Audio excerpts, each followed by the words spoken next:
महाकुंभ का जो मेला वो अपने जोर शोर से चल रहा है और उसमें तरह तरह के बाबा हैं वो आ रहे हैं। कुछ बाबा इस मोटिव से आ रहे हैं कि वो सचमुच धर्म का प्रचार करना चाहते हैं और कुछ बाबा इसलिए आ रहे हैं कि उनको 2 वक्त की रोटी खाने को मिल जाए। जबकि अगर देखा जाए तो दोनों के दोनों अपनी जगह सही हैं, कोई भी गलत नहीं है। लेकिन गलती कहाँ हो जाती है? लोगों की विचारधारा में, जो कि कभी सही होती है कभी गलत होती है।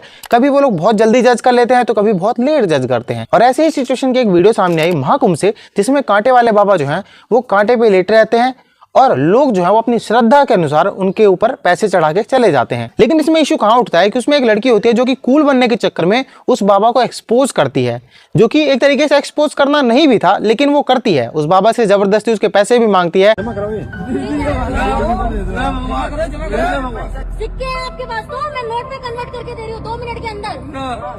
ये बोलती है कि आपको तो मोह माया ही नहीं थी, पैसों से लालच ही नहीं था। अभी तो बैठे थे, आपको तो पैसे की कोई मोह माया नहीं थी। अब आपको मोह माया हो गई। जबकि देखा जाए तो वो जो शख्स है वो उस टाइम पे सबसे ज्यादा ऑकवर्ड और लाचार फील कर रहा था, क्योंकि लोगों ने ऐसे उसको घेर रखा है और एक लड़की जो है वो जबरदस्ती उसके पैसे मांग रही है, जो कि उसने शायद मेहनत से कमाए हैं अगर देखा जाए तो। क्योंकि उसने ना किसी के साथ कोई भी छल कपट किया, ना ही उसने किसी को अंधेरे में रखा, ना ही किसी के अंधविश्वास का फायदा उठाया, बल्कि वो सिर्फ अपनी कला का प्रदर्शन करके एक बाबा का जो वेशभूषा है वो पहन के सिर्फ और सिर्फ कांटे पे लेटा हुआ था और उसके चक्कर में लोग उसे पैसे भी दे रहे थे। अब आप सोचिए कि जब कोई इंसान धर्म से किसी भी तरीके की कोई भी छेड़छाड़ नहीं कर रहा, ना कोई खिलवाड़ कर रहा है, तो वो इंसान मजाक का पात्र कैसे बन सकता है, या फिर वो किसी को धोखा देने वाला कैसे बन सकता है। और अगर देखा जाए तो वो जो शख्स है ना वो इनसे भी बड़ा धार्मिक था।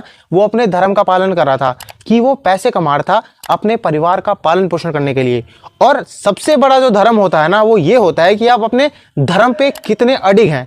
मतलब कि अपने परिवार का पालन पोषण करना अगर आपका धर्म है तो आप उसको किसी भी हालत में अगर निभा रहे हैं, और जो आपका चुना हुआ रास्ता है वो कोई खराब रास्ता नहीं है, तो वो किसी भी तरीके का कोई भी अधर्म नहीं है। मैं तो बिल्कुल आपसे ये कहूंगा कि अगर आप ऐसे किसी भी धार्मिक स्थल पे जा रहे हैं तो आपको ना तो भिखारियों को कुछ कहने का हक है, ना ही आपको गरीबों को कुछ कहने का हक है, ना ही आपको उन बाबाओं को कहने का हक है जो वहां पर बैठे रहते हैं, क्योंकि वो लोग सिर्फ और सिर्फ अपना पेट पालने के लिए बैठे हुए हैं। वो आपको बिल्कुल किसी भी अंधविश्वास में नहीं रख रहे हैं। तो बस ऐसी जानकारी के लिए मेरे अकाउंट से जुड़ जाएं और कृपया करके उन लोगों के अगेंस्ट खड़े हो जो कि आपके धर्म का मजाक उड़ा रहे हैं, आपकी संस्कृति का मजाक उड़ा रहे हैं, ना कि उन लोगों के खिलाफ खड़े हो जो कि ना तो आपके धर्म का मजाक उड़ा रहे हैं, ना ही आपकी संस्कृति के साथ कोई भी छेड़छाड़ कर रहे हैं। बस वो 4 पैसे कमाना चाहते हैं अपने परिवार का पालन पोषण करने के लिए।